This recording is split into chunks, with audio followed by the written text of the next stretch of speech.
right, what's going on, everybody? Who be 186 back again with the Overrated Podcast, a continuation of episode 128. For those of you wondering, I am feeling better. I don't know if my headache is gonna amplify going to work, dealing with morons, but we'll see how that goes. Anyway, Traditionalist 101, what's going on? Oh yeah, Traditionalist 101 is here. We know how it is. Tradition matters, everybody. Now, with all that being said, let's try to, get this thing over with because I know you have to work soon. Mm-hmm. You mentioned how your headache, but also the reason why we had to leave is because you were arguing a lot with everybody when it comes to LeBron James. So No, I wasn't arguing. No, I wasn't arguing. What I was doing was I was correcting lies. That's what I was doing, and hating. oh, okay. And that's what I was doing. And Well, it always seems like every time we talk about LeBron James and anything close to Michael Jordan, we get into these long, drawn out arguments. That's what it seems like to me. you And find that to be a problem? no, it is what it is because we all know why you guys. I think I know why a lot of you guys hate LeBron James because you guys look at him as the face of the league, and you look at the way that you guys don't like how the league is being played now, even though he has nothing to do with that. Of course he does. But go ahead. No, he doesn't. No, he doesn't. Shooting threes all day. That's not LeBron James' game. But being soft and all the flopping, he started out with that. No, he did not. Not he No, he did not. He set the standard. No, he did not. We'll delay this podcast 3 hours again. I don't care. You want me to show you? You want me to show you flopping? Yeah, sure. Go ahead. You can show me flopping all you want. It still doesn't change the fact that it got worse once LeBron James kept on doing it. Okay. Is that what you're saying, right? Yep. All right. Let's do this. He kept on. He all he does is flopping, and to me, you know what? I think Charles Barkley has said something similar to this. I think it's a real shame, and I'm not and not just LeBron James. You mentioned Joel Embiid also. I think it's a no, don't add Joel Embiid's name on this. I've been calling that dude a flopper for years, and you ain't say nothing about it. No, I agree. You ain't say nothing about it. No. The reason why I didn't say anything about it is because you had revealed to me and to the audience how egregious his flopping was. I didn't know it was. I didn't know. Of course you don't know. Of course you don't know. Because all you do is punch on LeBron. But I didn't know it was that bad. But LeBron, he like I showed you clips of how I'm not arguing. I'm not arguing he don't. I'm not arguing he don't flop. I've seen him flop, but he's not the one that started it. So let's watch a compilation of LeBron James flopping.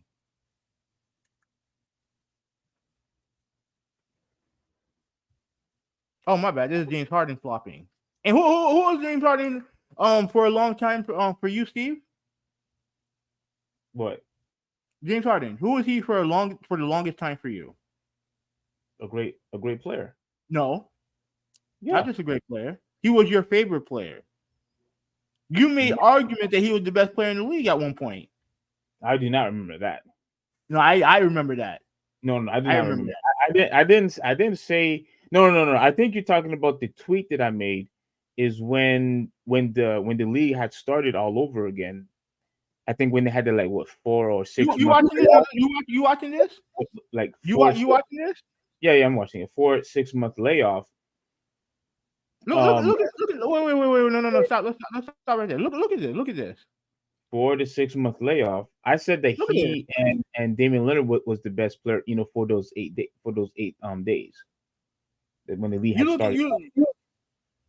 You look at whoa, what happened there?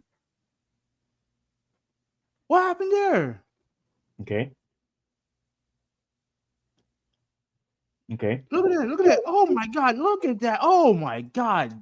He got all beard. All beard. That's funny. But here's the thing: if this was LeBron, you would be seizing right now. Oh look! Oh crap! Okay, Crap! Right? that is horrible. That's horrible. Oh look at that!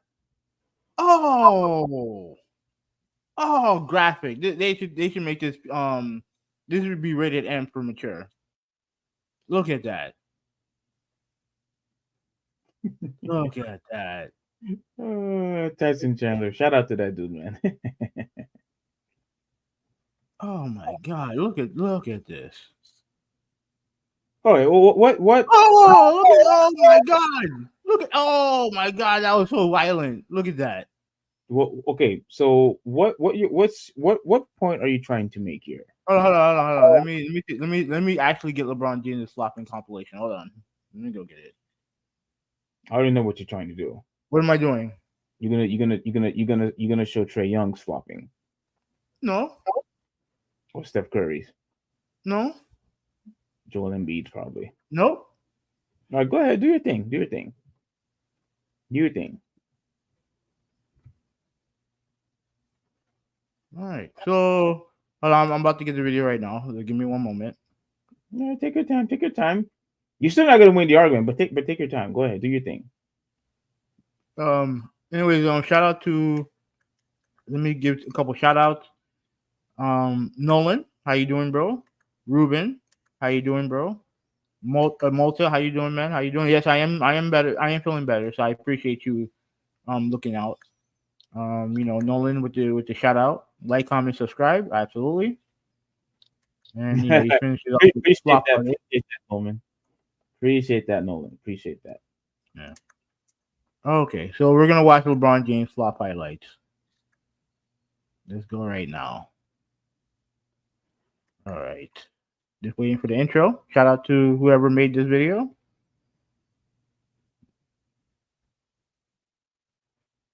Oh wait, that's not LeBron James. Who is that? That's Wally D-Box. Very good center in his prime. Yeah, a good player. Okay. I mean, hold on a second. I don't see anything crazy. No, but here's the title. The title says it all, even though all it's showing is highlights of him. And he was a good player for the Lakers and for Sacramento. But they call him the godfather of the flops. Right? Even though the highlights don't show that. Yeah, the highlights don't show it. So you failed in that regard. No, the next time that you're trying to prove a point, make sure that it's accurate or whatever it is that you're trying to reveal to us. Okay? So you feel that. No, I didn't. Go ahead. Okay. All right. So let's. All right. So here we go. Okay.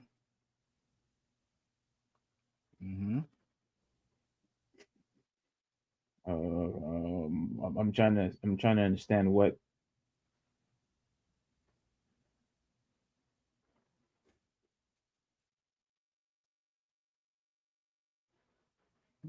You see what I'm talking about here. This is a commercial about Vlade Divac flopping. Okay. So then, when did LeBron James come to the league? 2003. Yeah. 2002. So how is it that he can be the god? He can flop. Like he introduced flopping when he'd been doing it since he first started. Oh no! Nobody said that he introduced flopping. That's what you said. I did not say anything about introducing. Yeah, that's what you said. Nope. I did not say that.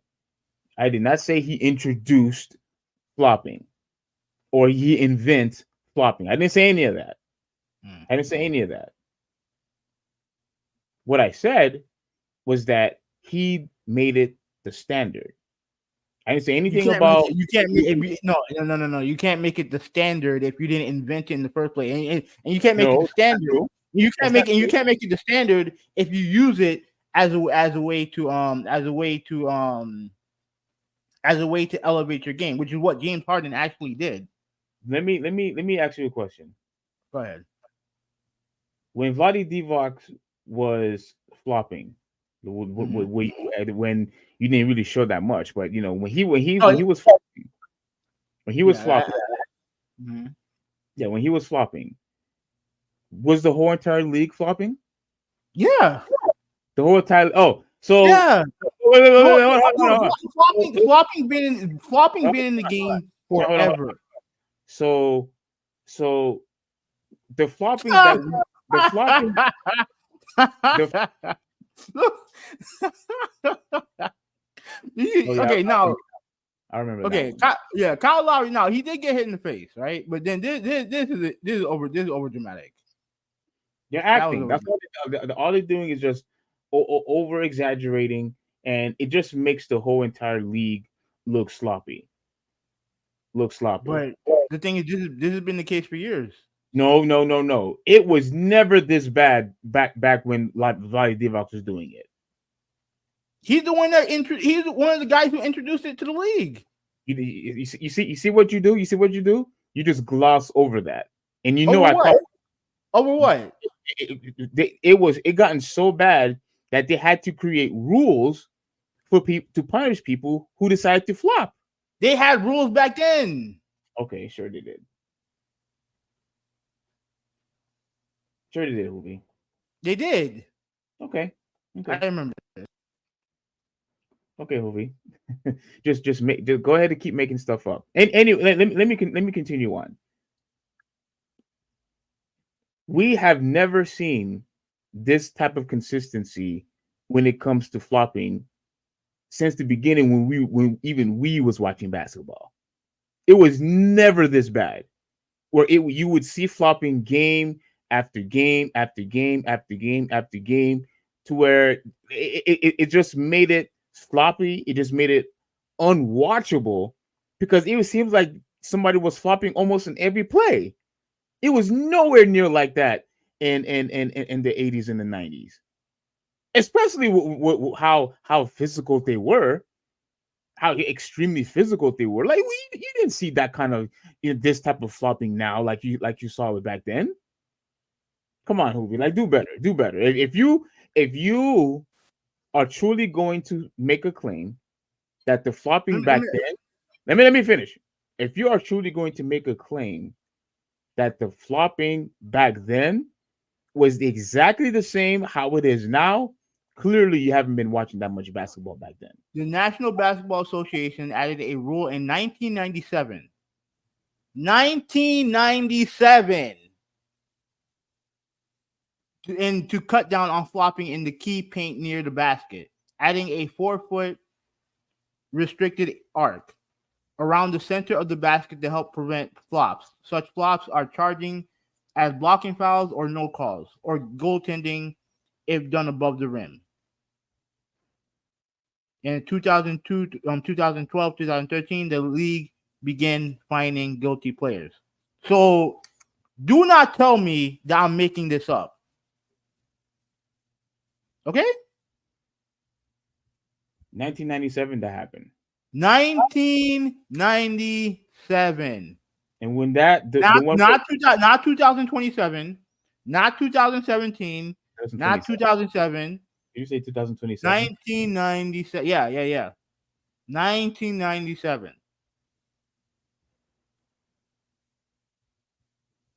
Okay? Flopping's been in the league forever. We can make an argument if it's worse now than it was back then. I contest that we see it more now because of social media.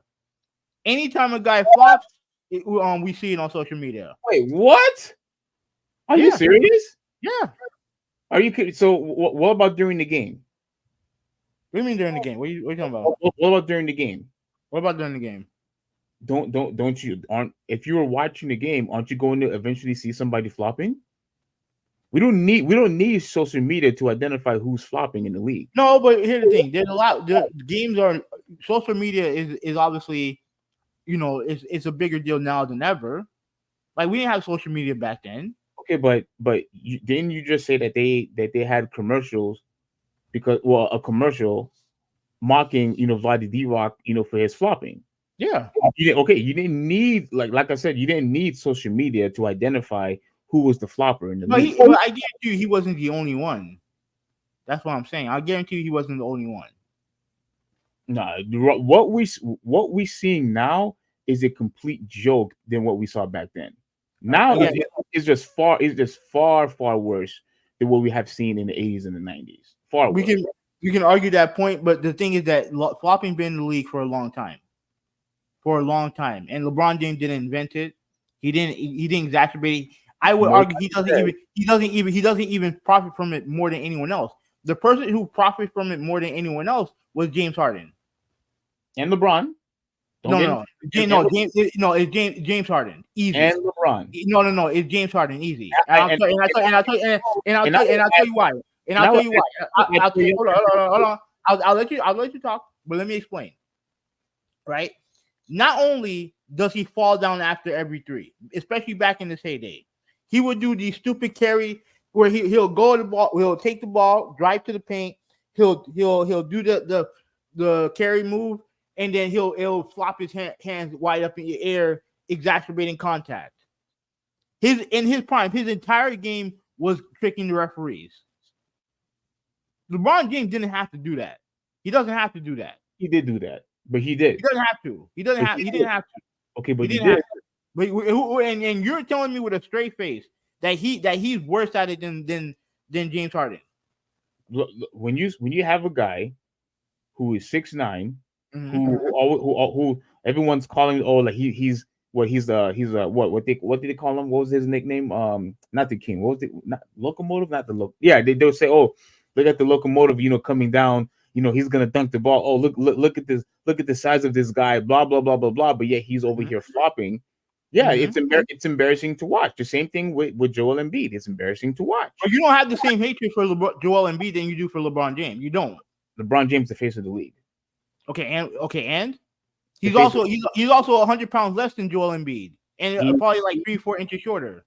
He's the face. You have a guy who is the face of the league. Now you might, if you don't want to say he's the face of the league anymore. No, he's the face of the league. He absolutely is. Yeah. He him, Steph Curry, etc. Now you have a guy who's face of the league. You have a guy who calls himself the king. All the guy who say he's better than Michael Jordan once he beat the Golden State Warriors at one time. You have all this stuff, and yet this exact same guy wants to flop to get calls, wants to flop to trick referees, and yet he wants to call himself the GOAT and the king. But yet we watching this king decided to use flopping like you mentioned with James Harden. Yeah, I don't see you using the same energy for LeBron James. The way you attack Joel Embiid, I don't see you use that same energy on LeBron James. But let me continue. Oh yeah, and Trae Young also. His game is not predicated. No, his game is not predicated. I would argue the only player who actually benefited from flopping is James Harden. That's a lie, man. It's 100% true. It's 100% true.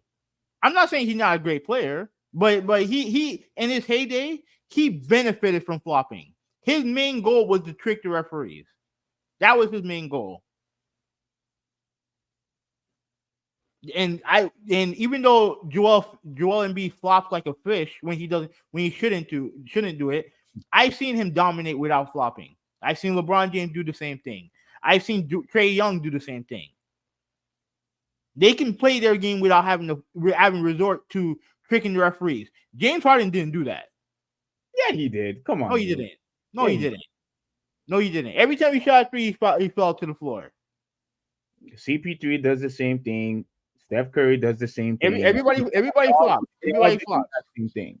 Everybody flops. But blaming one player for it because you don't like him is dumb. No. Like I said, every time when LeBron James kept on flopping, everybody else followed suit. Even though they had a rule in 1997. Even though they had an original rule in 1997. All of those flops that you were showing, with Vlade Divac and James Harden, we didn't see it. What we're seeing it now is, like I said, is far worse than before. Far worse. I argue you see it more because of social media. You see it more now because of social media. But we're just going in circles. At the end of the day, let's talk about games. All right. No, no, no, no, no, no, no, no, no, no, no, no, no, no, no. Hold on, hold on, hold on, hold on. Hold on, hold on, hold on, hold on, hold on. How about if I show you something now? Go ahead. Since you wanna try to I know since you always because every single time when we talk about LeBron James, you always try to find some way to defend him, like he's your favorite player. Maybe like he's your favorite. But I'm defending him from lies. If you have criticism of him, then that's fine. I don't care about that. Yeah, but yeah, when you're going around, when you're saying that he invented flopping, which he didn't. I'd never say he invented it. When you're blaming him for doing for it being the standard, that's garbage. That's garbage.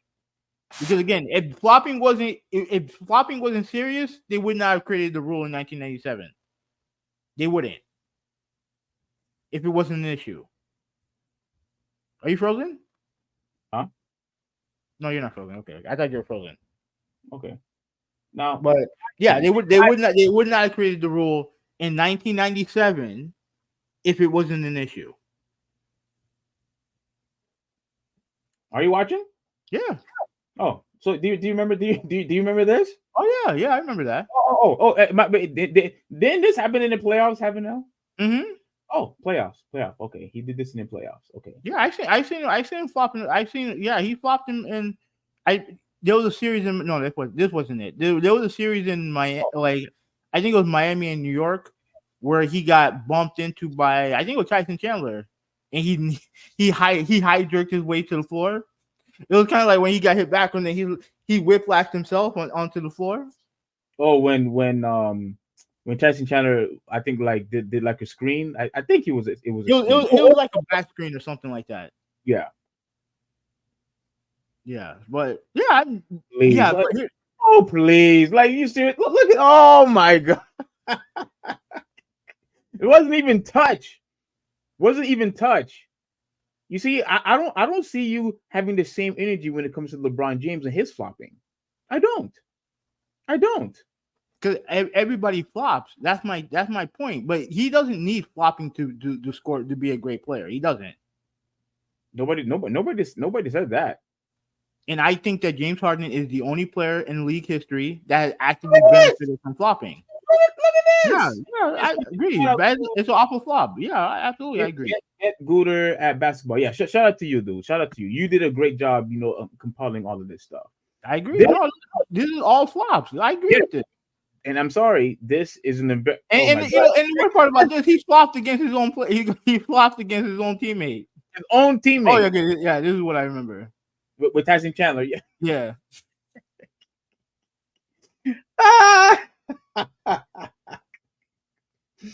Oh my goodness! Now, don't get it twisted. That is foul on Chandler. He was moving during that screen, but obviously, the enthusiasm of the flop is pretty. For sakes, man. Go rewind real quick.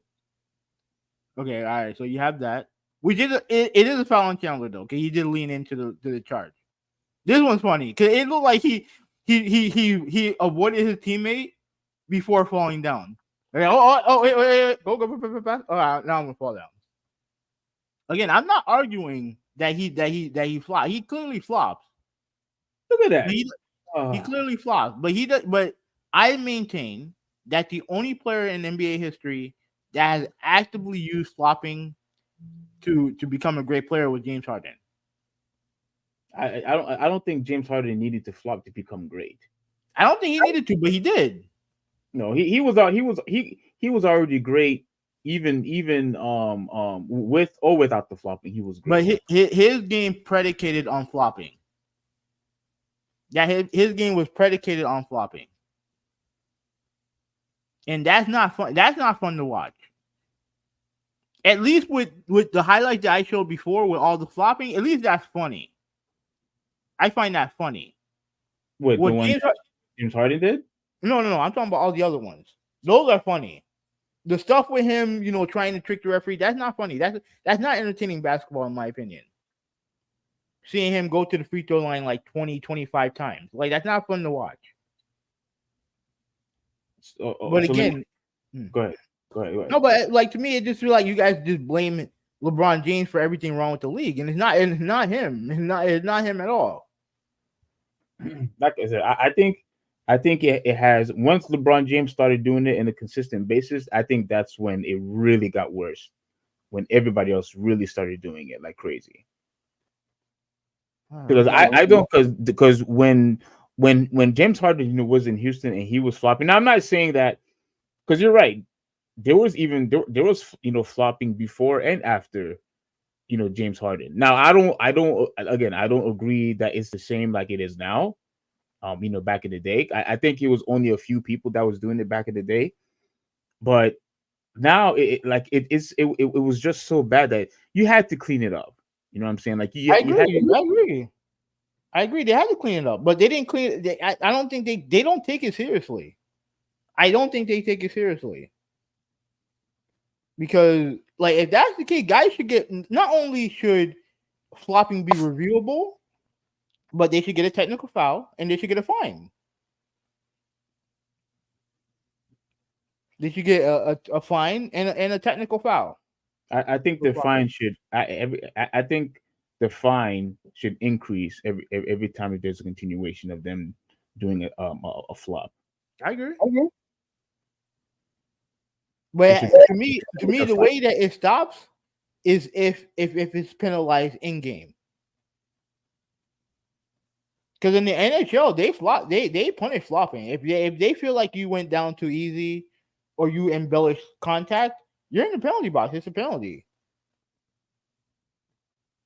So it needs to be an in-game penalty. Well, yeah, I mean, I think they already do that when you flop. They call it a technical foul now? I think they do, but they don't call it nearly enough. Well, yeah, maybe they do, but like I'm not watching every game, so I know that they do, but I think the problem is it slows the game down, way too much when you're gonna constantly call, technical foul for every flop that you see. So I mean, it does that doesn't make the game entertaining either. But I think every time if you catch them flop, you should just double the fine every time. And I actually appreciate that they are calling these technical fouls or fining these players because like because we mentioned this before. I think the segment that you and I talked about was when it was regarding to Mark Jackson and Jeff Van Gundy, and we was watching the clip of guys flopping, and I remember I said back then it's a real shame to watch guys who are 6'5", 6'7", 6'8", 6'9". Because look, I remember you said to me in Malta, just a couple weeks ago, yeah, although we may be 6'1", even you said, yeah, we're considered short compared to NBA players. So you have these massive trees, playing basketball, and then when you constantly see these guys who are huge and who are strong, who's supposed to who are big strong men, and then when you just see them flopping all over the place, all over the freaking floor, like it just makes it frustrating to watch. Look at this big strong dude over here, flopping, like a little, like a little baby, like a little twit. It just does not make the game fun when you see guys who's supposed to represent, masculinity and hard work, and yeah, you do this, like, come on, bro. Like I'm just sick of it.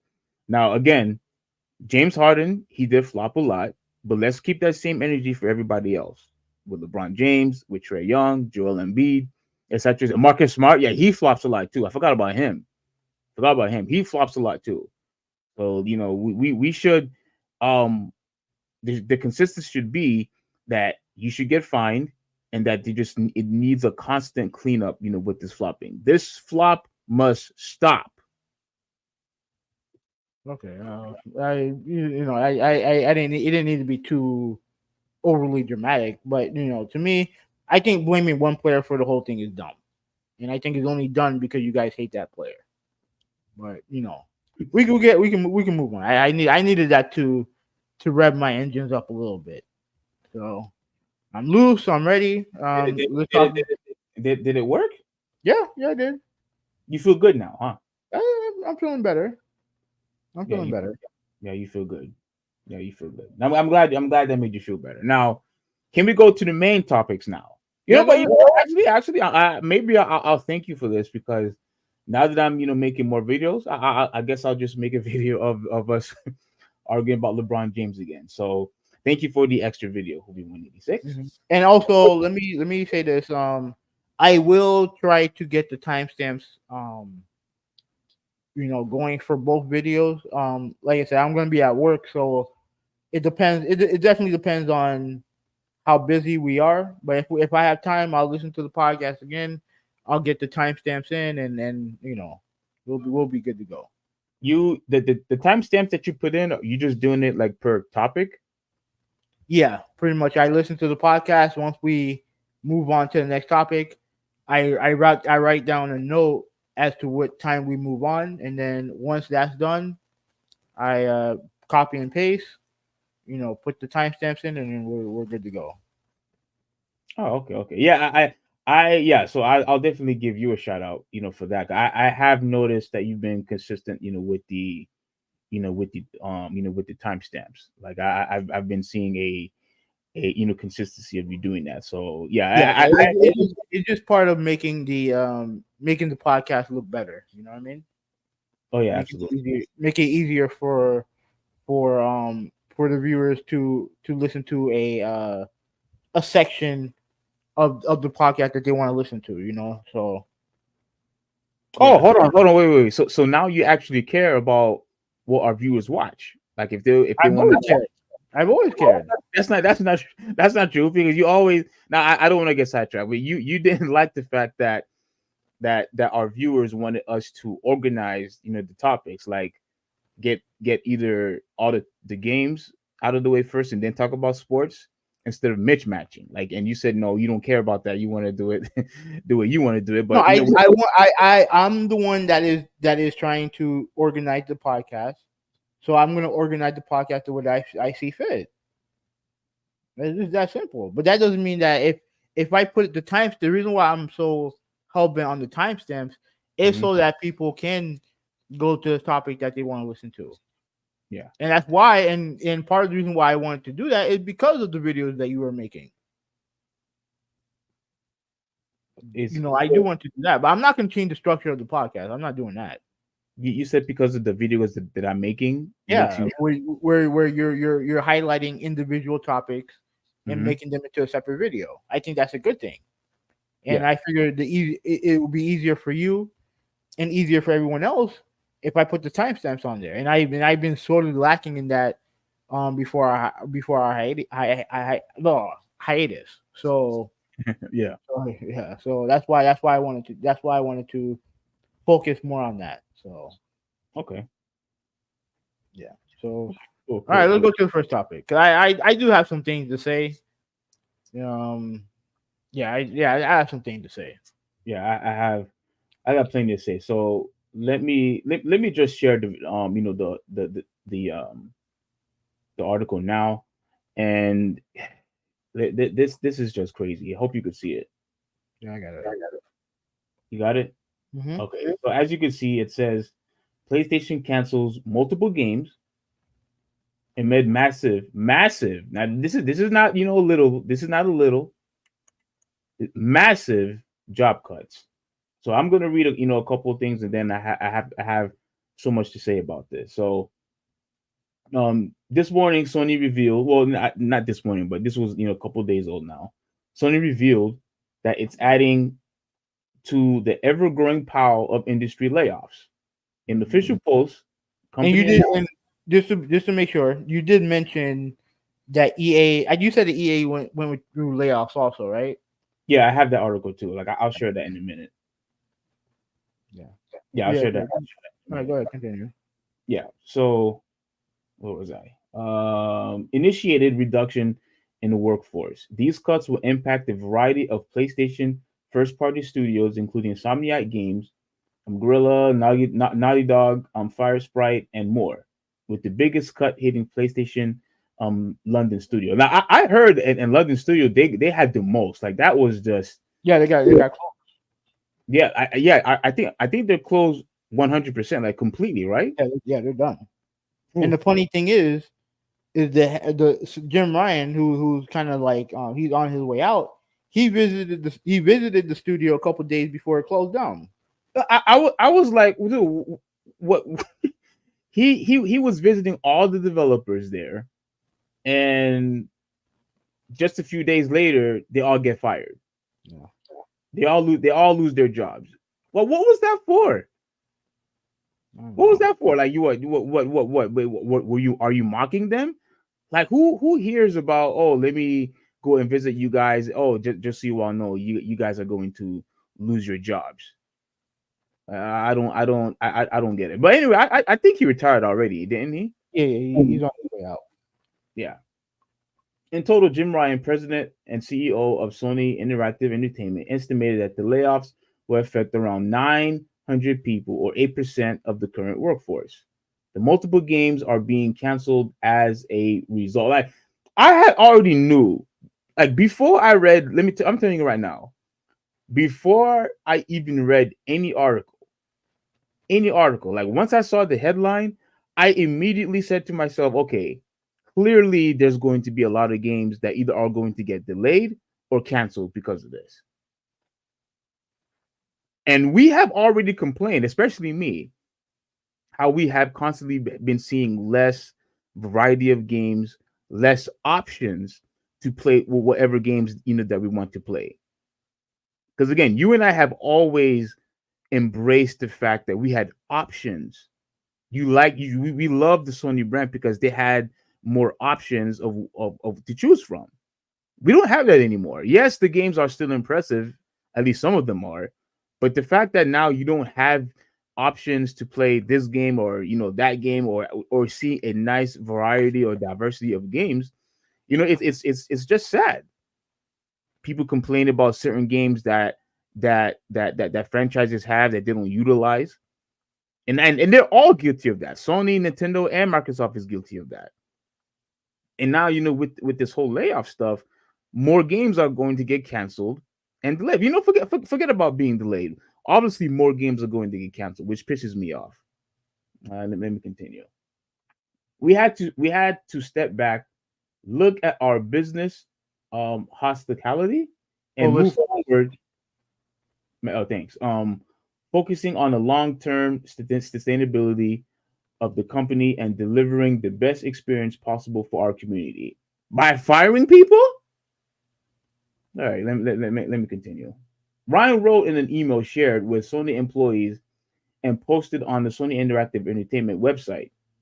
The goal is to streamline our resources to ensure our continued success and ability to deliver experiences gamers and creators have to come to expect from us. Yeah, by firing people. Yeah, you want like extra resources, but yet you're firing people, the people who actually makes the games for us to play. Yeah, okay, yeah, get out of here with that bull crap. Um, Studios across the US and UK will be impacted, and London studio, which has developed PSVR games like 2019 Blood and Truth, and currently working on multiplayer title set in a fantasy London, is being shuttered. On X, formerly Twitter, London Studios associate art manager Izzy Forley, I think it's posted about the closure. I have nothing to say. I'm in tears. Another recent tweet from Hit Point. All right, I don't care. I don't care about your feelings. Like what's done is done. I don't care about what you have to say. Let's see if there's anything else and anything that's important. All right, this is the last thing, so I guess I'll read this. We look at our studio and portfolio, evaluating projects in various stages of development, and have decided that some of these projects will not be moving forward. Wrote Sony Studios chief chairman, also Host. How you say Herman this? Hulst. Herman Hulst. Yeah, okay, I was right. Okay, host. And another blog post. This round of layoffs adds over 6,000 layoffs the industry has already experienced in 2024 across studios, big and small. Dude. All right. Dude, what's your thoughts, man? Okay. So one of the games that they mentioned here. Now I want to make sure that I get this right. Um, give me one moment. You can talk about your feelings. You can talk about your feelings real quick. Yeah, I feel really bad, for these developers. I do. I remember I was reading, one guy how he said, being fired, not just from your job, but for in an environment to where you had, so much passion and enjoying, making games, it feels like you had lost a sense of purpose in life. And I've been through that. You know what I'm saying? Like I've been through that. When you enjoy doing something, whether even if you to the point where you would consider it a hobby because you enjoy it so much, where how people say, "Oh, I have a job and it doesn't even feel like work because I enjoy what I do so much."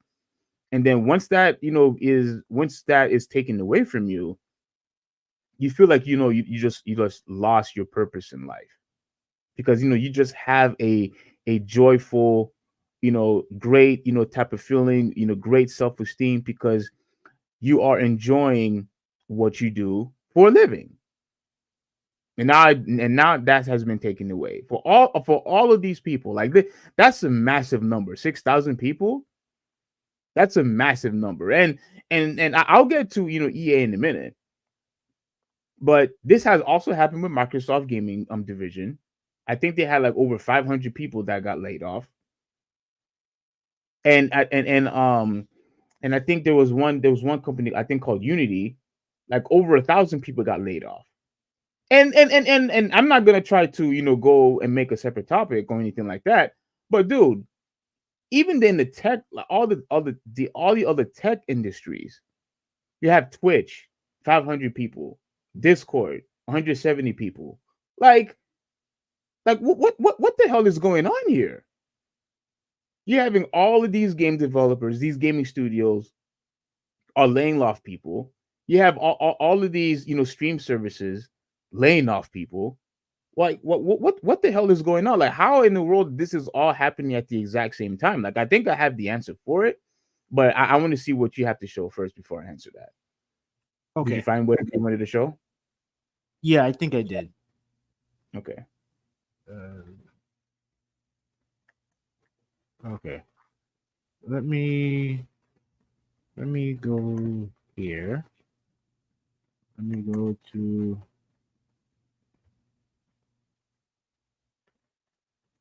Oh, wait. Hold on a second. Give me 1 second. Hold on. All right.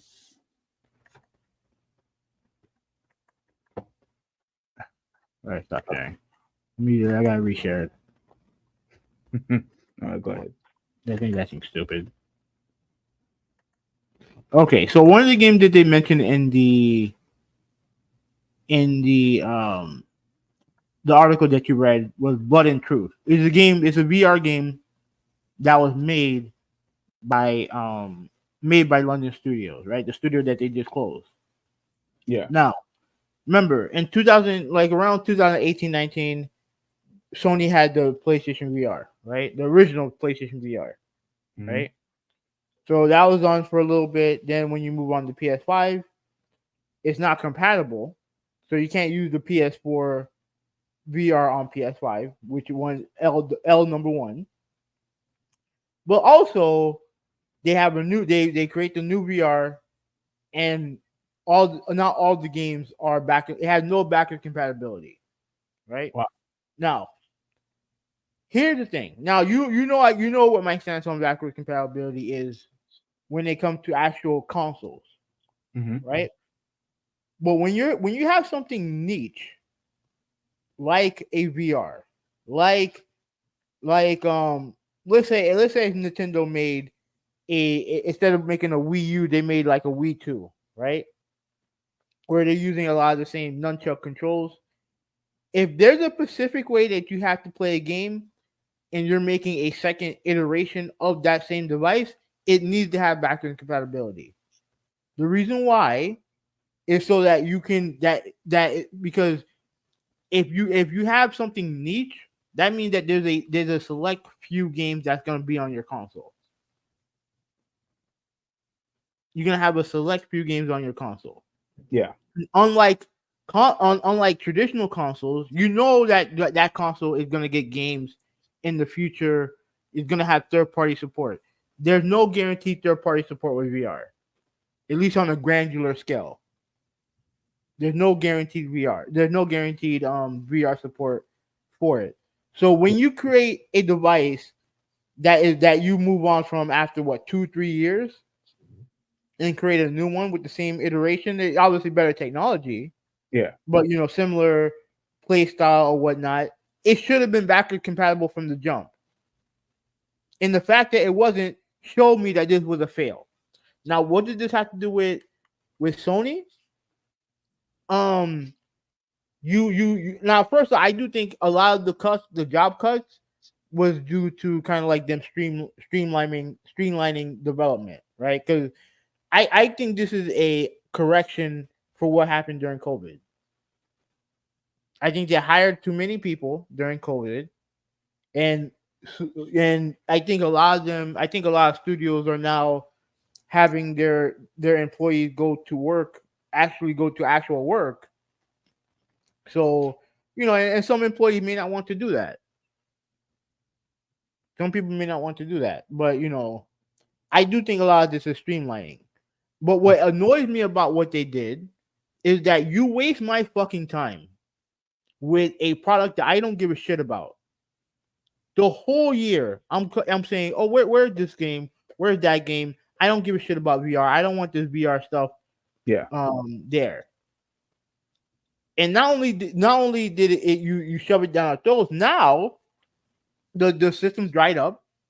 You just fired one of you just closed down one of your studios that were making the game, and I guarantee you there's other employees making VR that got let go also. So what is the future of this VR that you wasted my time telling me that I should buy this thing when you should be making actual games that I want?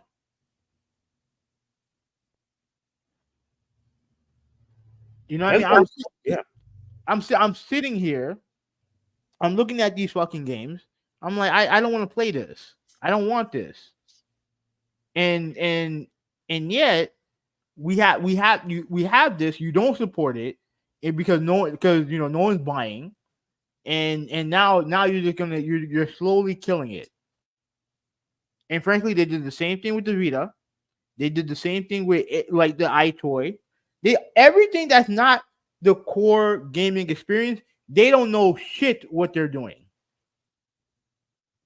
They don't know what the fuck they're doing. They just canceled a Twisted Metal game that Yeah. I was heard. being made. Yeah. Right? I wanted to play Twisted Metal. I wanted to see what new thing they were gonna do with it. We know it's gonna be free to play. We know it. We know it's gonna do that Mm-hmm. because that's the only way we can get IPs now is if they're free to play games as a service. Because now you can't just release a game and have people like the game. You can't do that anymore. Now there has to be either games as a service or free to play. They have to make money off of every game they make. And again, I'm not blaming them for it, but that's not sustainable because we know what type of money you guys are looking for. You want Fortnite money, and not everyone can make Fortnite money.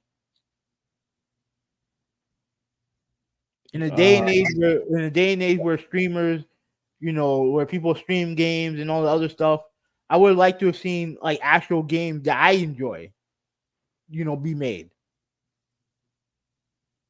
But now everyone wants to make the next free to play games as a service blockbuster.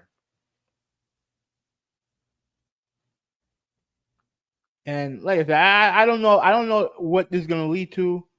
I don't know what it's gonna do to change. But there was a report that their next major game's not going to come out for another year and a half, as far as from their studios. Another year and a half. Yeah. So in other words, we don't have any games available to play for right now. No, I mean they'll have like third party games, and they'll have smaller games, which I don't mind. Which I don't mind. What annoys me is that you wasted my time making peripherals for bullshit I don't want. We don't want. And then I'm hearing about, oh, the PlayStation Pro, PS5 Pro, PS5 Pro.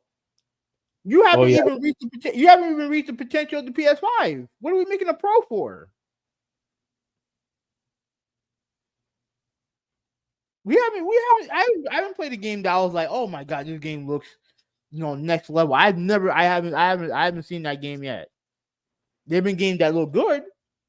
There've been games that look great, but not next level. Not next level. So like, I don't know, man. Like I'm not a fan of where they're headed. We'll see where they goes from here on out. We'll see. But I'm not a fan of what they're doing right now. Um, it's funny that you mentioned Fortnite and all these other games. And look, I understand that they want a piece of that pie. I completely understand it. You know what I'm saying? Because and I want to go back, real quick, just to use, as an example. Um, when you had mentioned Microsoft with the 360 and with the original Xbox, when they had Xbox Live, obviously Sony and Nintendo saw how much money that they missed. Mm-hmm. They obviously saw how much money that they missed. And then when you see games like Call of Duty, when you see games like Fortnite, that you mentioned, when you have all these other, free, PC games like League of Legends, when you have other games like, for example, like another, like these mobile games, Candy Crush, like Candy Crush, net worth is over $2 billion. Yeah, Microsoft owns it. Yeah, over $2 billion.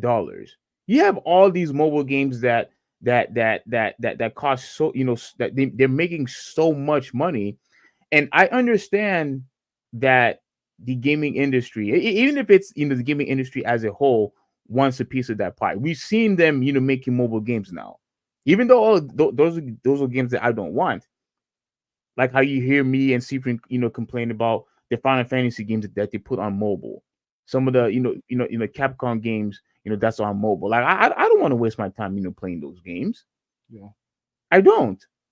I understand that you want to make money. I completely understand that, but why does it have to be on those titles?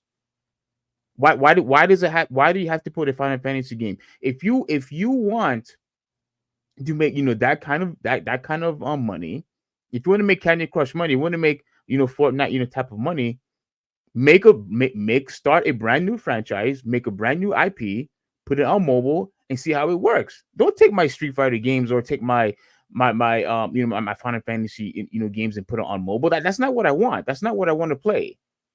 Not on mobile. So you could clearly see by them going in that direction, it alienates the fan base. To me, I think it kind of shifts their focus of what traditionally usually works. That is making AAA titles for your fans, people who have been supporting you for all of these years. But now you want to veer to another direction, and I don't want you to go in that direction, because now you're not making games for me. You want to make games to all for all these casual people, and again, I understand that, but when you start having all of these games that used to be AAA titles and you put them on mobile, I that doesn't interest me. Make something else. You want to put games on mobile? Make a different game. But obviously, that's not what they want to do. Now, you also have mentioned, one last thing about these, peripherals, and with VR. And look, Sony also that's that stupid portable what do I call it? Wii U 2.0, the PlayStation Portable Oh, yeah, PlayStation Portal. yeah. That's Wii U 2.0. That's what it is. It's a waste of resources, and I see a lot of people have them, and to varying degrees of success or whatever. Some people like it, some people don't. Here's my thing with that, and I get it. They're not part of the same department, but what was the point of making a PlayStation Portable? What's the point of it? To If play that on if the goal was to play your games anywhere, that should have been a thing from jump. You should have done that from jump. No, you saw what Nintendo did, and you decided, we'll try to do the same thing. We see the Steam Deck, we see all these handheld devices. We're just gonna stick our head in. yeah.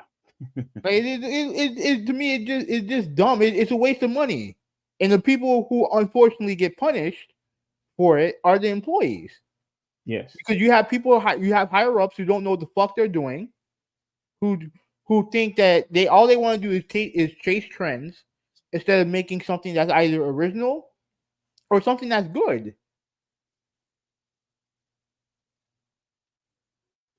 Like, if the portal, if the PlayStation Portal was something I can actually take outside, if I can download my own games, if I can put my own games on there, and yeah, it would be a W. I probably would have bought it. Oh wow. Okay.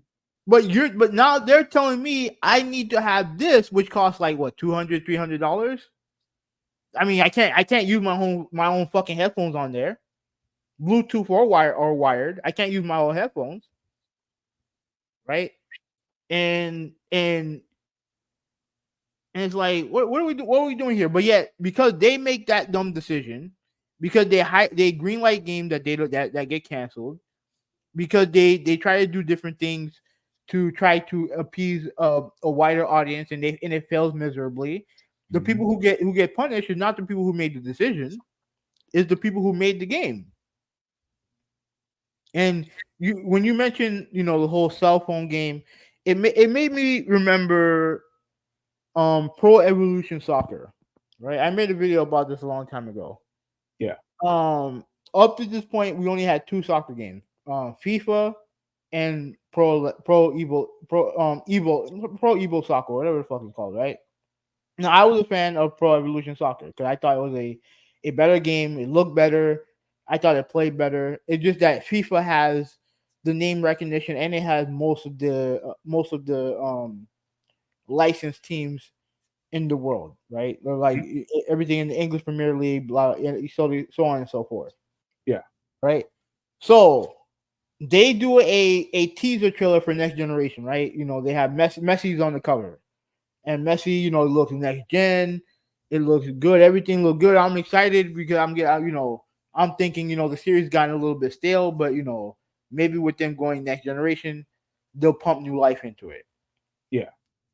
What they ended up doing is making a free to play game. A free to play game. Yeah, it's free to play. Graphically looks awful. Looks like dog shit. Very few teams in it, and all it is a. You've heard of the term Ultimate Team, right? Yeah. That's all. That's all this is. It's their version of Ultimate Team in online, and people just eat it up. And people just eat it up. People continue playing this, even though they hate what the game is, what the game turned into. They continue to just eat it up and play it. And I'm like, I'm not playing this dog shit. Like, this is not the game that was sold to me. This is not Yeah. the game that they hyped me for. So I'm not playing it. I don't give a shit if it's free to play. They could download the game in my fucking PlayStation right now, and I wouldn't touch that shit. But this is what gaming is trending towards. It's all about money. It's all about getting more people to play your games, and I get it. I do get it. But if that means we're getting lesser quality game because of it, I'm out. I'm not dealing with that. Yeah. Yeah. Exactly. It's funny that you mentioned quality because you pretty much explain how the graphics are not good. You pretty much explain how a lot of the teams are missing, which obviously means a lot of players are missing. So, what is this that you're trying to give me? And unfortunately, when they are offering you, free games, obviously you're not going to get, the full game off rip like you traditionally do, back in the days. That's just not going to happen. They're not going to spend extra money and give you all the and add all these resources, use all these resources on games if the game is free. And one more thing, right?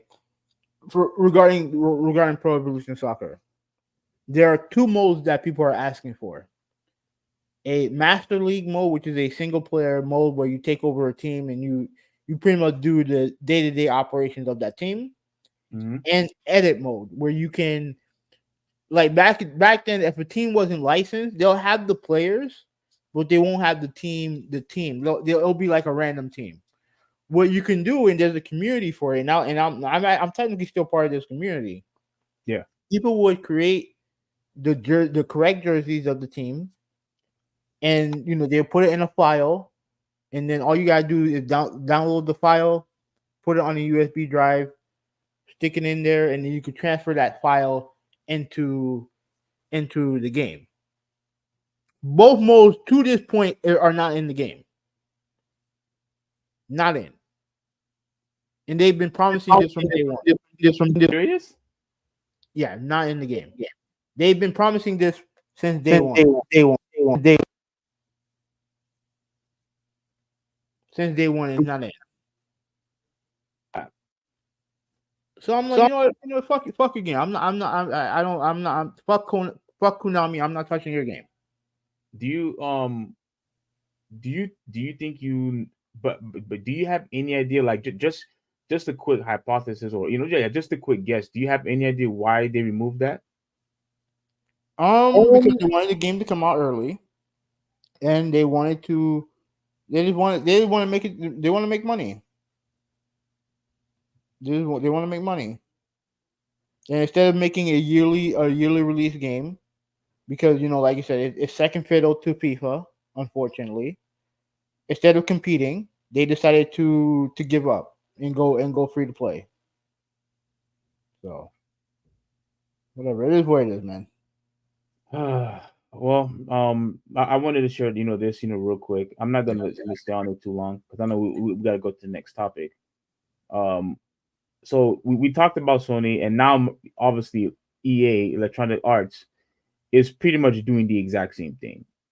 But but there's something in here that I wanted to address, really quickly. But as you can see in the headline, the title says Electronic Arts cuts 670 employees, also canceling Respawn Star Wars first person, and refocusing on own IP and live services. Here it is again with the live services stuff. And so he asked the question, what is happening? According to a SEC filing, the new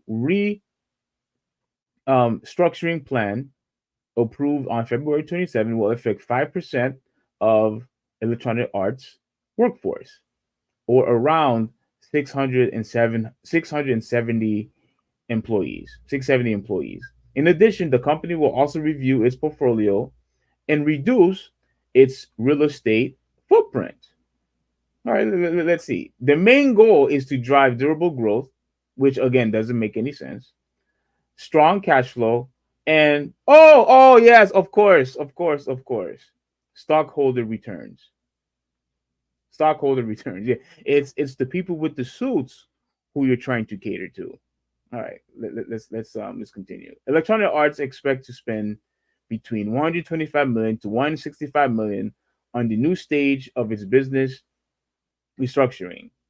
Um, Severance pay and employee related costs will account for 40 to 55 million in total.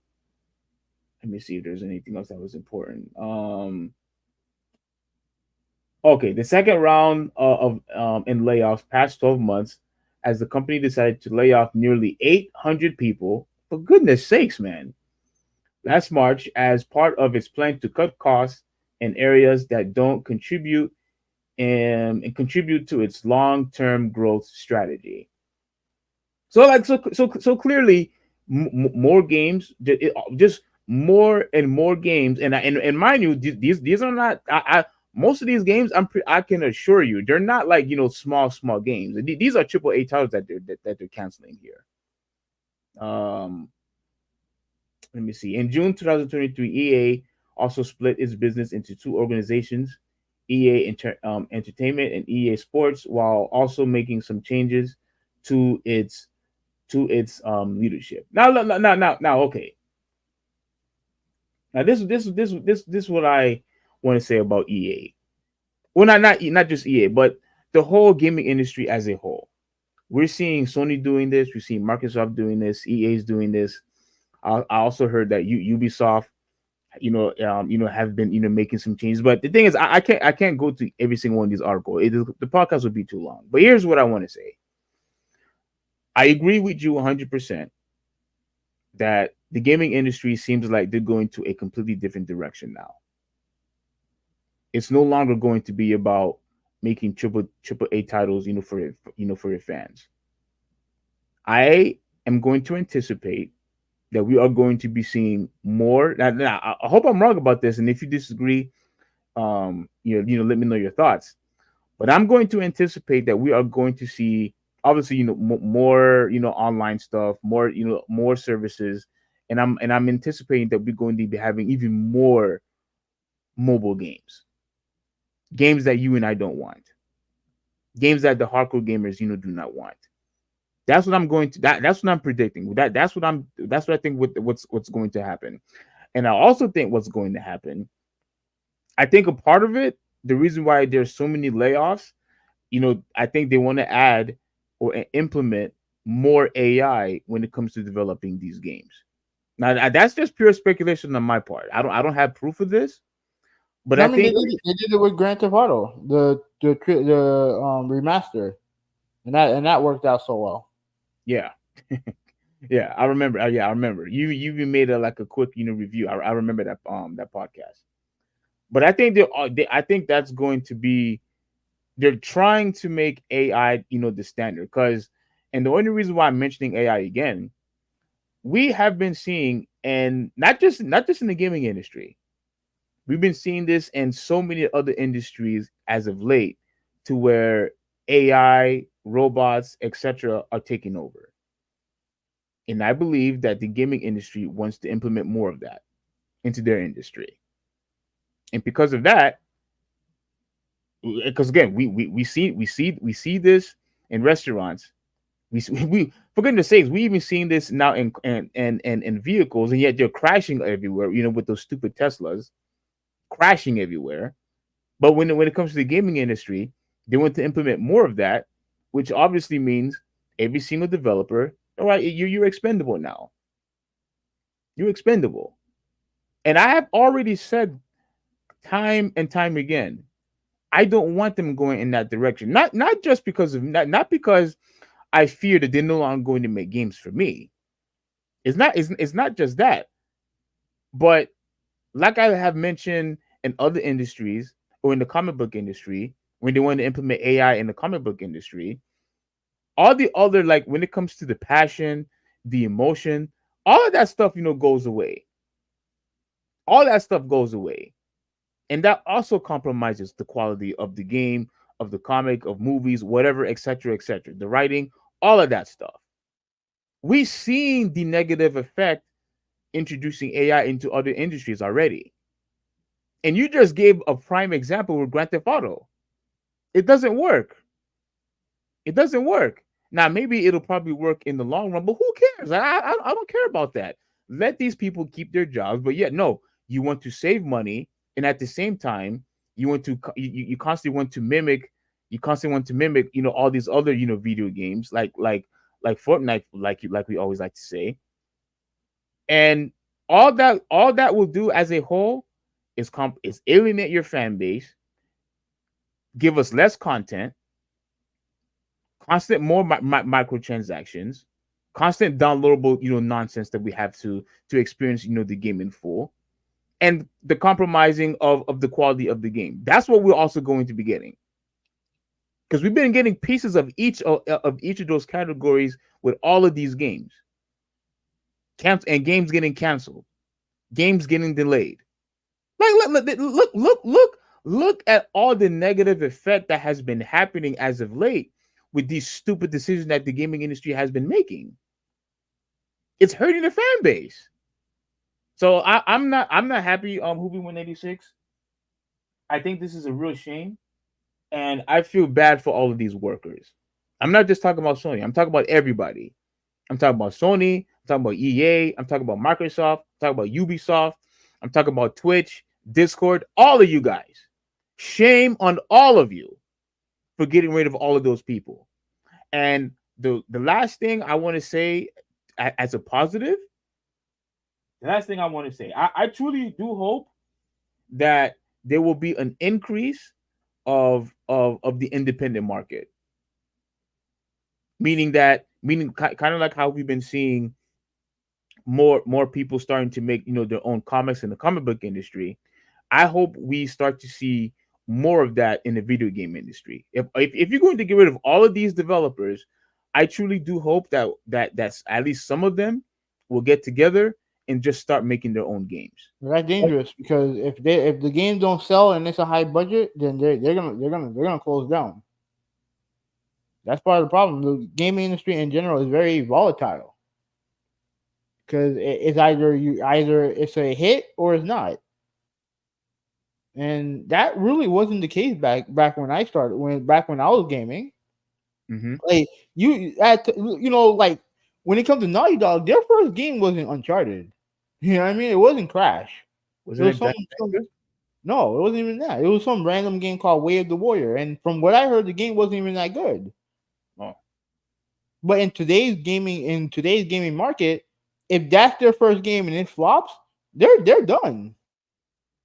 They're finished. So you don't get a studio that gets to evolve and get better over time.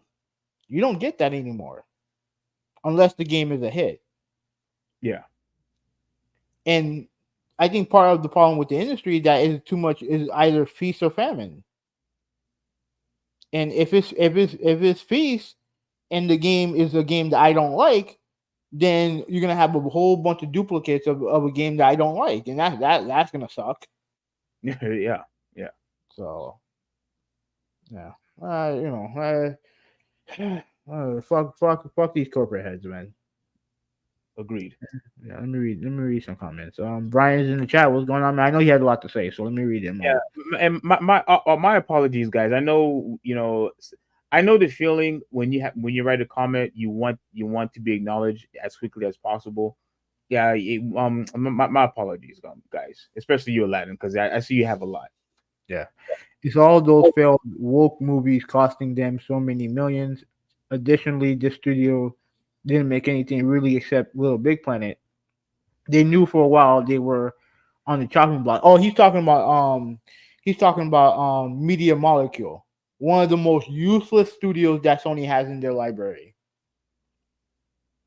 And here's the thing: you can make all the artsy fartsy bullshit games you want, but at the end of the day, like if those games aren't coming out, then you're useless as a studio. I'm surprised that they only got laid off. I'm surprised they didn't get closed down.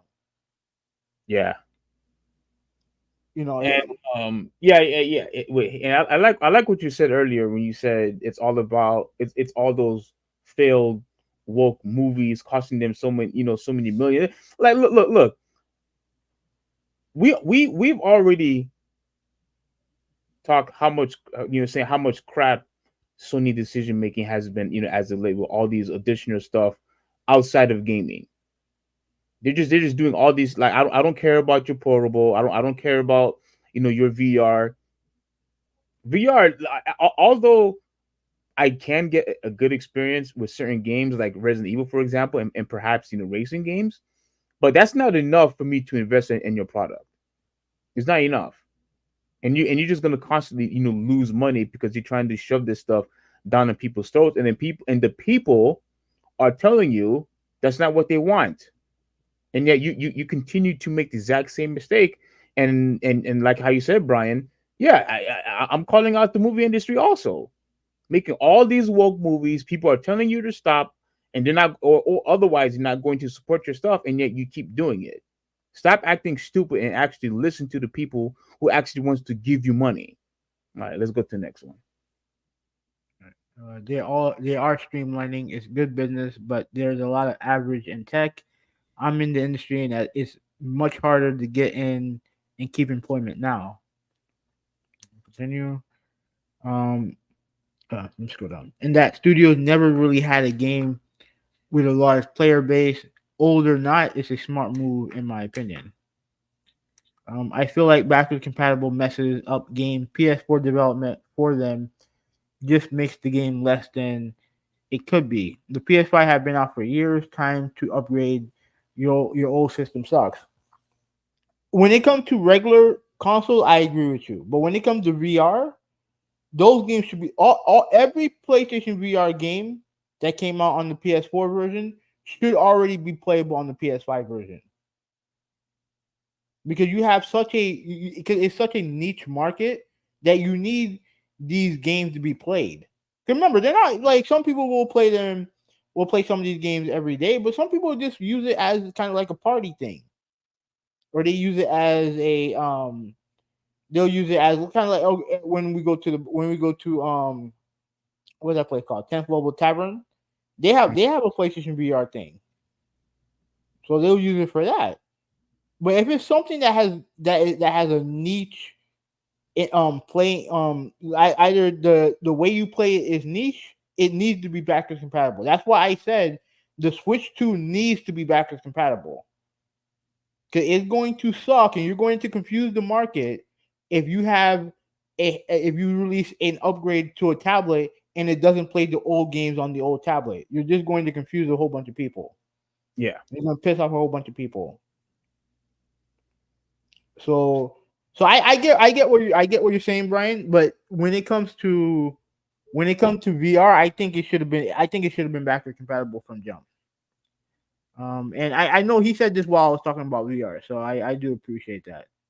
well, but I think backwards compatibility, has I do think backwards, compatibility, should be, available, regardless. Now, if you want to use the argument that new games shouldn't be played on the PS4, like I can understand your point when it comes to that, because a lot of people say that it could hinder the game that's playable on the PS5.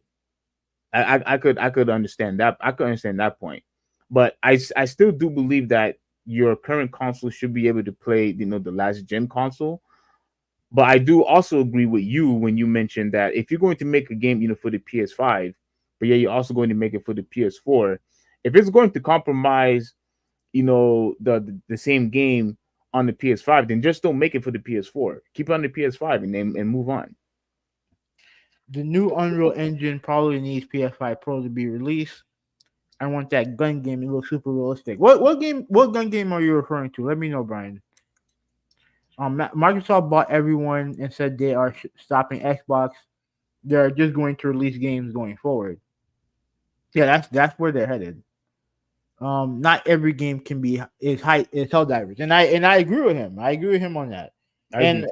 Helldivers, I'm gonna get that game next week. I'm gonna get it next week. Oh, I didn't know Um, you. I didn't know you were interested in that game. I played the first game. I played the first game, Oh, and I okay. liked it a lot. So I just haven't had time to get the second one, but I'm going to get it. But the thing with Helldivers is that it is a one of those games as a service game. It is a live service game.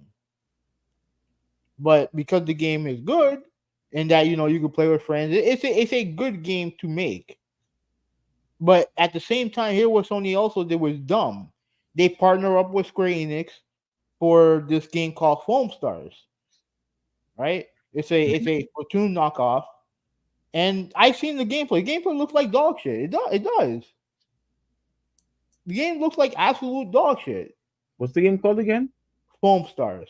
Oh yeah, yeah, yeah, yeah, yeah, yeah, yeah, yeah. The one that I criticized that it looked like Splatoon. I think me and Stephen criticized it because it looked just like Splatoon. Yes. Yeah, it looks just like Splatoon. I mean, I wouldn't say it looks just like Splatoon, but we know what they're going for. And That's and been to with all me, the bubbles, right? With all the yeah, all the bubble And to stuff. me, like, we know what their inspiration was. Like, you could have done something completely original, but you didn't do that. You just copy and pasted Nintendo, and you failed. Also, that game didn't even do well. I mean, dude, when Hell they both look, Helldivers 2 and Foam Stars came out on the same weekend. Mm-hmm. My timeline is littered with Helldivers footage. I don't see no one playing Foam Stars. I haven't seen. Nobody. I haven't heard anyone talk about that game at all. And the presentation, it just looks out of place. Like you have all of these guys. Now, if these were like fairy little animals or like weird characters like how it is with Splatoon, maybe. But the game just threw me off. Like you have these guys and these girls like all it just looks weird. Like it just doesn't. The correlation is just off. You know what I'm saying? Like I don't know. It's hard to explain it, but it has to be represented like the way how Nintendo presented Splatoon. And yeah, that game, I'm not even going to give that game a try. Like that game looks. I'm not saying that the game looked bad. It I just think it's free to play too. It's free to play. I'm not touching that shit. I'm not interested. Absolutely not. Sony has always sucked at peripherals except for headsets and controllers. They don't do well with those. The Wii kicked the shit out of the moving controller, and VR is Oculus. I agree with him there. I agree with him there. Like one of the things that pissed me off about there was a conference a couple years ago. I think you remember. I think it had to have been like 2017, 2018, or something like that. Where instead of showing us great games, Sony and Microsoft decided, you know what, we're just gonna go into the casual market for Nintendo and make the move and the Connect. And I'm like, bro, I don't want to see this shit, man. If I wanted a Wii, I'll get the fucking Wii. What is garbage? Yeah, Helldivers is a rare, a cheap, unknown title that did super well. And let me see. They made a PlayStation Portable to compete with the Switch. Yeah, and garbage. You have a console already. Like what? Why do you need it? It makes it so stupid because Nintendo had already declared that they are not trying to compete with Sony and Microsoft anymore.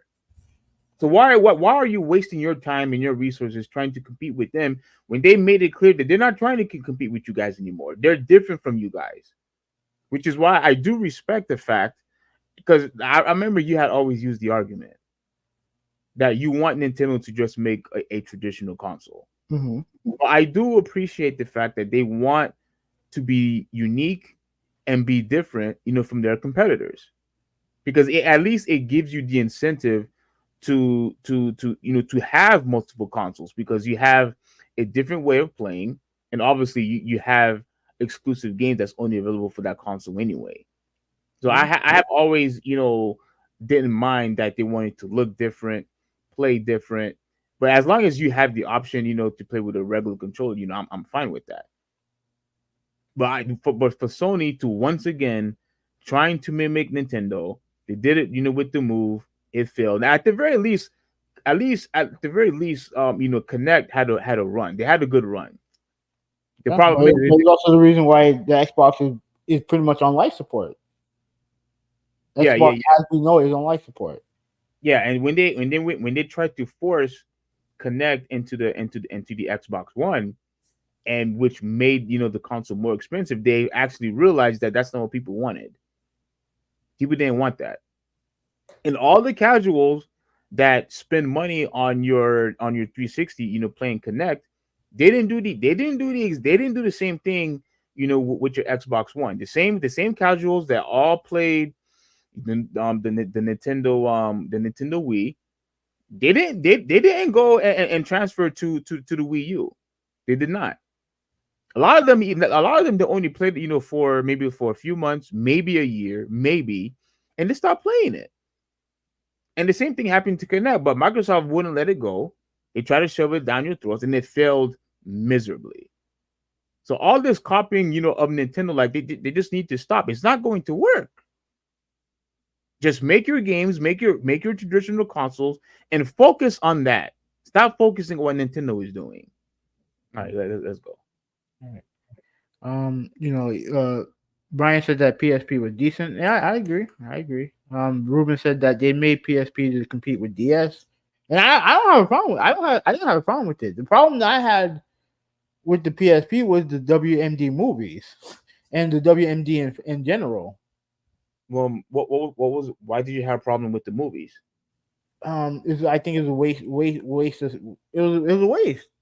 They tried to create a new format, and it did not work. You see, if they were forward thinking, they would have done it digitally. Download your games from the internet through the PlayStation Store, which I don't know if which I think they had access to at the time. At least I don't remember if they did or not. But I think they oh, they go ahead, were my bad.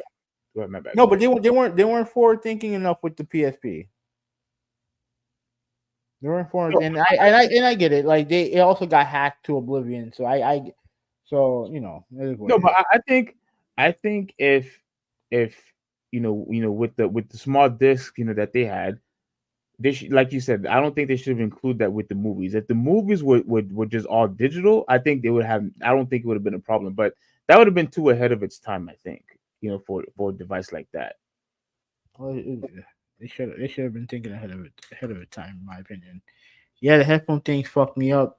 Why no Bluetooth? I couldn't even use my $400 base weak AF, and I agree. I agree with him 100%. You have this fuck, and this is what pisses me the fuck off because the reason why it pisses me off is because it's clearly a stupid decision, and the people who make that decision are not going to get fired for it. You have a device that is perfect for headphones, but yet you have to use the one that they give you. You can't use your own. Yeah, And they're nickel and diming you with these bullshit headphones, it's it's stupidity. It really is. yeah, Ruben said, and the fact that he says why no Bluetooth? Like Bluetooth shit is that's old technology. There's no excuse why you should not have Bluetooth anymore. Like it should be on every device, dude. Speakers have Bluetooth. All speakers now have Bluetooth. Why in the world would you intentionally remove Bluetooth from your headset? Oh man, bro. All right, go ahead. so stupid. I stream off my backbone, PlayStation, and my Xbox is portable. Okay. Yeah, I've seen those around. All mobile games are shit quality. Yeah, he Ruben corrected himself with remote play. Yeah, I know. Um, they're trying to capture ad revenue. Yeah, Uh, it's now remember, I'm glad that you said capture ad revenue. Movie 186. Do you remember the complaint that you and I had with Ubisoft about their so-called mistake with ads? yeah. Yeah. I think Brian is onto something. I think they are intentionally trying to have ads on their game. I completely forgot about that. I No, I forgot. think I think I think he's saying they just want to make more money. Now I could Yeah. be wrong, but I think he's saying that they just want to make more money. Oh, okay. I thought he said ads like advertisement. Yeah. Ruben says feast or foreclosure. Yeah, unfortunately, that's how it is. Um, do what Steam does. I buy it from the store. It's mine, and I can use it. Okay, I think yeah, that's true. Yeah, that's true because this store is always continuing. Foam Stars equals PlayStation All Stars. I don't know if I go that far, but they fumbled the bag with both games, definitely. Unreal Well, Engine game is called PlayStation All-Stars, that was a decent game though. It wasn't better than Smash, but it was a decent game. I yeah, think you liked it. yeah.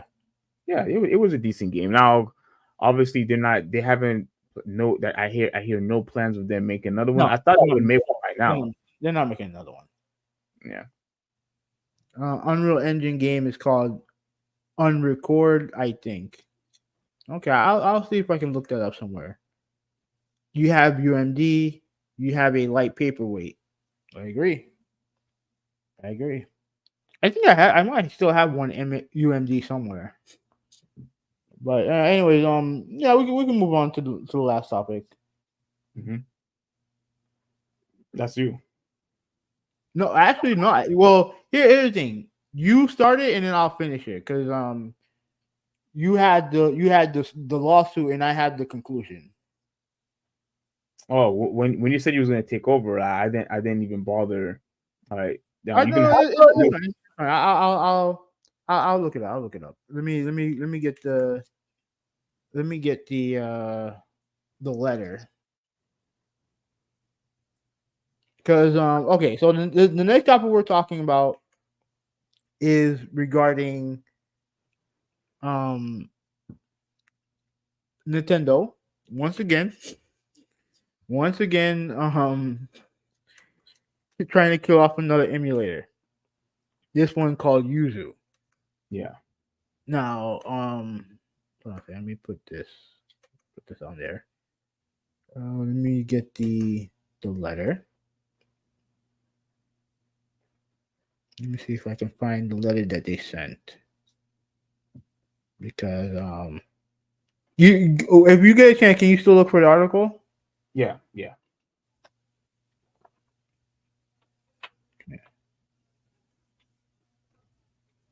Okay, I think I found it.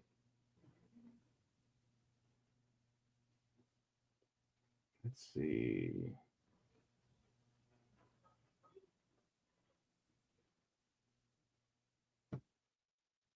I think okay. I have my initial Yeah, topic. Let me share it real quick while you do your thing.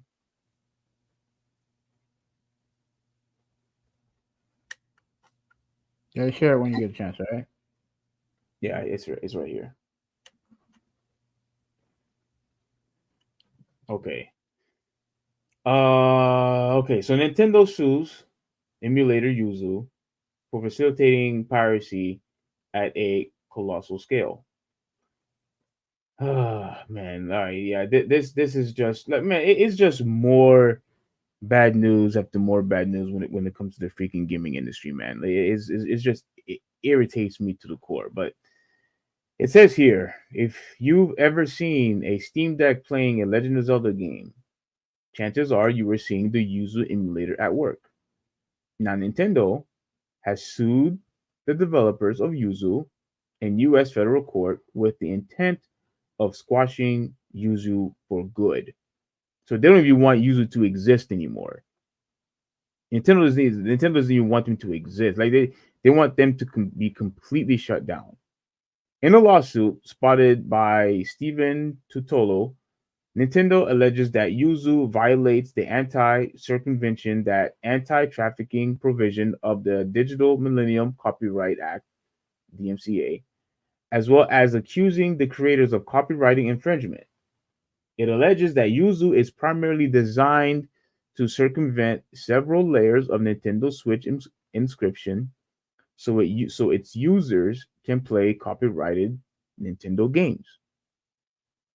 The company not only asking for the court to stop Yuzu in its tracks with a permanent injunction, it also wants to take away its domain names, URLs, chat rooms, and social media presence. Like, okay, what does that what do any of those things have to do with your game? Like, why do you want them to? Why is chat room and social media presence is your problem? Why is that your problem? They're looking for more people. They're looking to sue more people. Oh my goodness, man. All right. Hanuzu .org over to Nintendo and even sees to destroy its hard drives to help wipe out the emulator.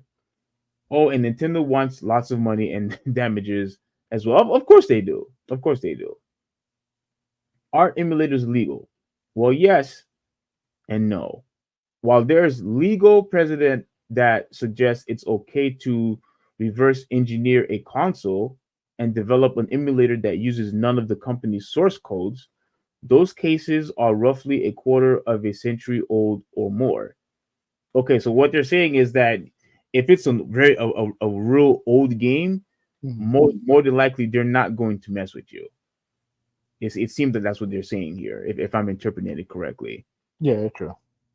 It gets trickier when we're talking about multiple layers of modern encryption and a copyrighted BIOS that Yuzu and other modern emulators require to run. The Dolphin emulator from Nintendo Wii and GameCube got in enough hot water and abandoned its plan to launch on Steam. When it was revealed that Dolphin ships with Nintendo Wii Common Key to help circumvent the copyright protection on Wii games, Nintendo Dolphin maintains that it include that key is legal. Nintendo doesn't allege that Yuzu includes such keys, though. I mean, includes such keys though. Yuzu takes a bring your own BIOS approach, expecting users to either lift their own on BIOS. I think that's how you say it, Hmm. and keys off a hacked Nintendo Switch using a loophole that Nintendo eliminated in newer models, or more than likely download a pirated one. Let me see. Anything else that's important? Okay, so instead, Nintendo arguing that Yuzu knowingly facilitating piracy at a colossal scale. As you will see in a full complaint below, Nintendo suggests that Yuzu is facilitating that piracy in myriad ways, including providing detailed instructions on how to get running with unlawful copies of Nintendo Switch games, testing thousands of official Nintendo Switch games to verify their compatibility, and linking to websites that help users obtain and further distribute the Pro keys. Nintendo also says that developers have clearly extracted Nintendo Switch games themselves, bypassing inscriptions in order to test their own emulator. All right, I don't want to read anymore. Like, what's your thoughts so far? Oh, I did research on this earlier today, and according to what, because I don't know if they mentioned Legend of Zelda in this, the Tears of the I, Kingdom. yeah, I think they did. Yeah, earlier on. Apparently, the reason why they went after Yuzu or whatever parent company they are, I don't know what their former company's name is, but I forgot. But the reason why they went after them was because a copy of Tears of the Kingdom came out early, and there was a an update available for the game, and Yuzu reportedly put that update behind a paywall. So they were charging people, I guess it was on a Patreon or whatever, but they were technically charging people for that update. And Nintendo obviously were pissed off about that. Wait, Now, it was a Patreon. yeah, they have a Patreon. They weren't really paying for the game directly. No, no, no. They were just paying to support the developer behind Yuzu. Yeah, so technically, it's they wasn't making money from the game itself. No, but they put it behind a paywall, so technically they were. Oh, okay. So now I heard about the lawsuit yesterday, and then once I started doing like preliminary research on it, then this popped up. Okay, let's see. This is from the Twitter account of Yazoo. Dear Yazers and Citrion fans. Oh, hold on. Yeah, I can't see. Oh, you can't see it? Oh, my bad. Let me share. There we go. Get the goal. That's good. Okay. There you go.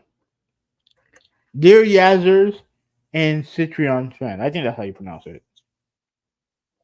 We write today to inform you that Yazoo and Yazoo support of Citria are being discontinued, effective immediately. Yazoo and his team have always been against piracy. We started the project in good faith, out of passion for Nintendo and its consoles and games. We were not intending to cause harm, but we see now that because our project can circumvent Nintendo's technical protection measures and allow users to play games outside of unauthorized hardware, they have led to extensive piracy in particular. We have been deeply disappointed when users have used our software to leak game content prior to its release and ruin the experience for legitimate purchase and fans. We have come to the decision that we cannot continue to allow this to occur. Piracy was never our intention, and we believe that piracy in video games and on video game consoles should end, effective today. We will be pulling our code repositories offline, discontinuing our Patreon accounts and Discord servers, and Mm. soon shutting down our website. We hope our actions will be a small step towards ending piracy for all creators' work. Thank you for your years of support and for understanding our decisions. So they essentially threw in the white towel after they said they were going to fight this. They said they were going to fight it, but they're like, you know what? Nintendo has all the money. Nintendo has all the power. We can't do this. So yeah. So It's a real shame. And Nintendo, I think you know what you were right, because now I should have went deeper into the because if you go back to my article real quick, mm-hmm. Yeah, let me plug it up. um you mentioned this just a few seconds ago, just a few moments ago, where it says that there's a real chance for them to win a court testing things like effectiveness and measurements of how the emulator was created. And it says that Nintendo suggests in its complaint that it may have actually been damaged by Yuzu, alleging that The Legend of Zelda Tears of the Kingdom was illegally downloaded over 1 million times in early May 2023, while Yuzu on Patreon membership, like you mentioned, doubled during that same period. Mm-hmm. And yeah, here it is right here. Playing that video game show Yuzu onload Steam. Okay, yeah. So it seems like Nintendo was definitely pissed off, and they felt like they lost a whole bunch of money because it was downloaded 1 million times.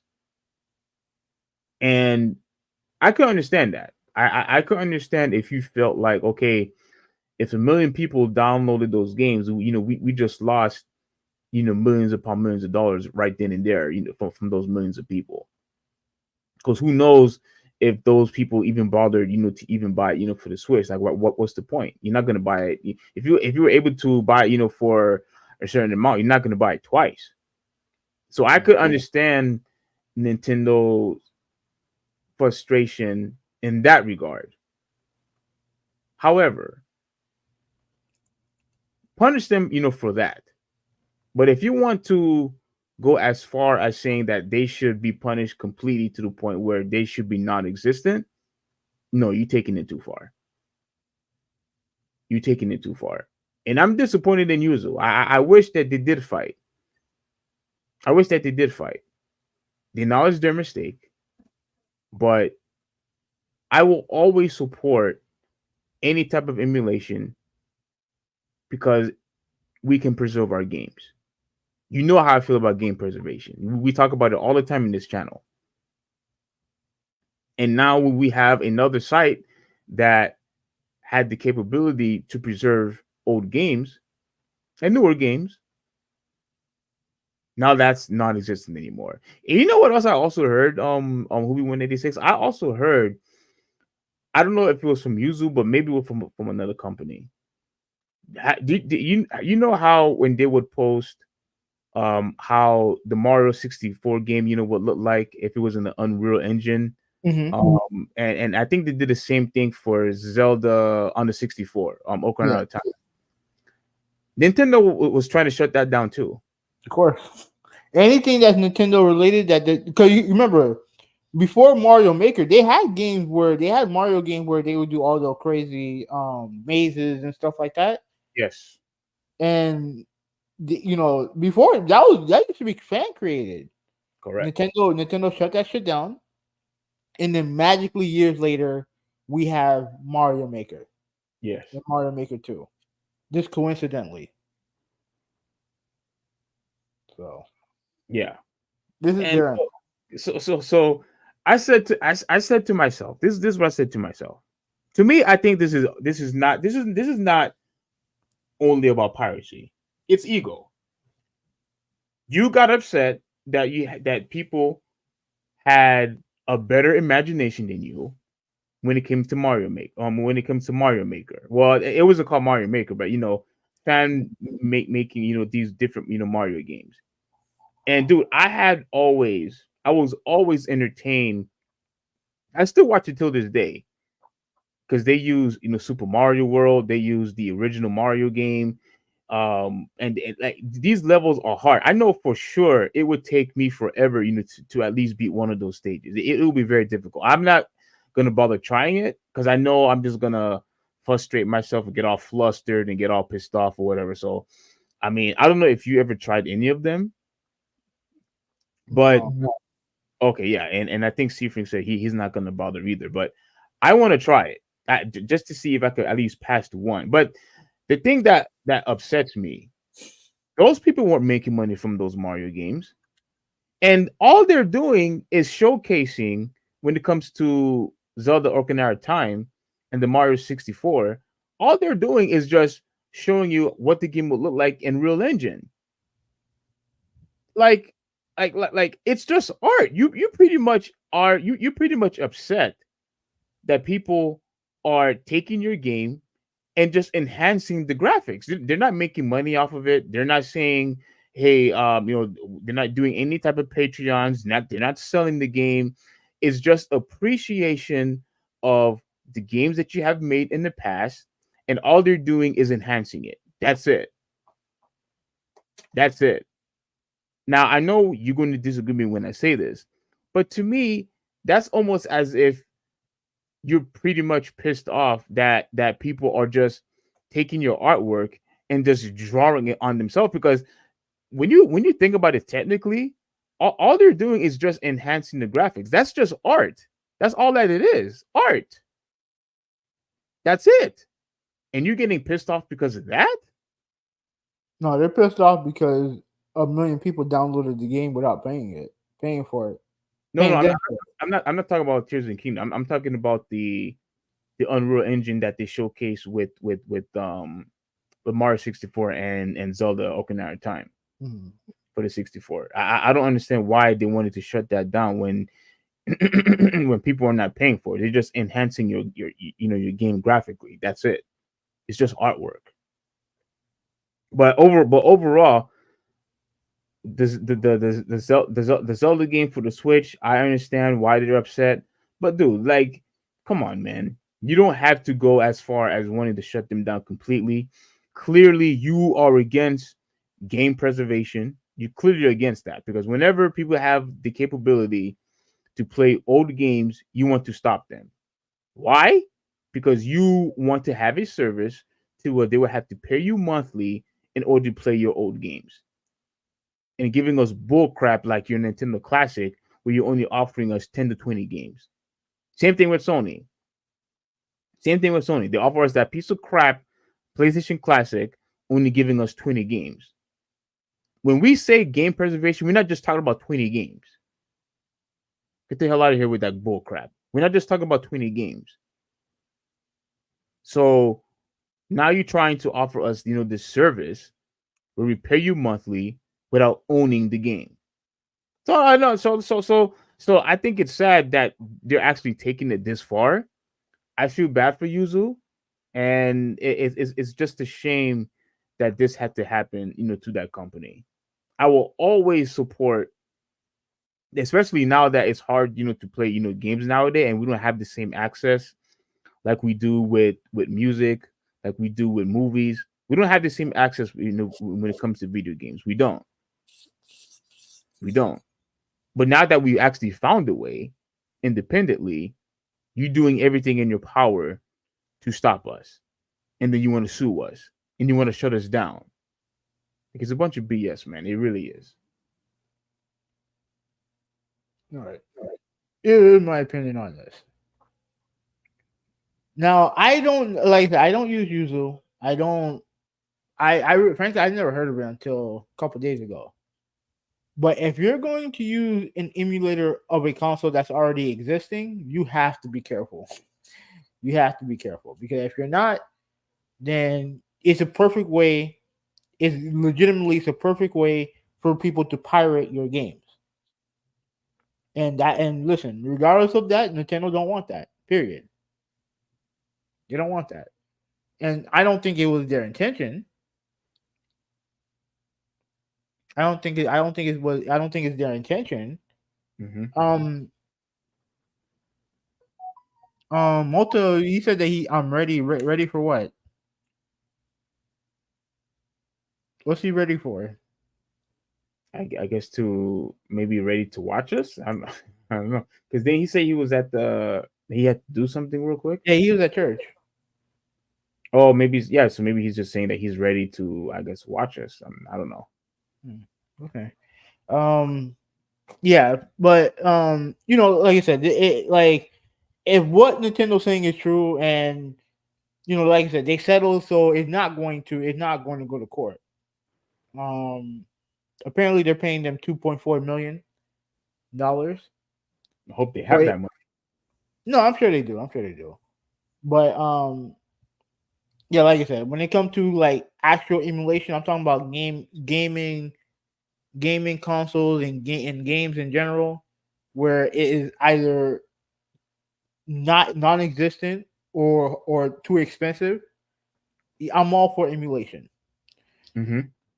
When it comes to current consoles, I can't say that I'm in the same boat. Would you? How do you feel about last gen consoles? If it's available, then I would be still against it. It wouldn't bother me as much, but I would still be against it. Oh, I'm surprised. Yeah. Okay. But if it's a console that you can't find, or if the games are too expensive to buy because inflation and we know how it is, then I'm not. I would be. I would be okay with that. But newer consoles, you have to be careful because at the end of the day, they don't want. They don't want. At the end of the day, they don't want their game being pirated. Yeah. I mean, people are already. I mean, people are still pirating. I don't know how they do it, but people are still pirating games now. Like, my sister's, from my dad's side, her brother, I mean, he pirate games all the time, even the current ones. Even the current ones, like when we all, went to, travel together. Like, I saw all the games that he had, in his folder, and he just had a massive list of games. And I know we were supposed to, like, get together, and he was gonna show me how he was able to do that. But I just pretty much forgot. But people are pirating games now. Now, I could understand where you're coming from when you said that, when it comes to last gen, you still pretty much opposed to pirating, last gen games. I could understand that to a degree, because people are still playing those games now. And people want and these companies want these games to sell. Yeah. So they want them to sell. So like I said, if you're going to do an emulator and no one said it here, all emulator consoles exist. You mean current gen? Yeah, I mean current gen. And they want those games to sell. It's important for those games to sell. It's important for them to make money off of those games. And when you have an emulator like I guess it's called Citra that does allow for piracy, a level of piracy, then you're going to be on the chopping block 100%. You're gonna 100% be on the chopping block. So, but you're okay with it when it comes to, like, let's say we go back to PS3 and 360 games.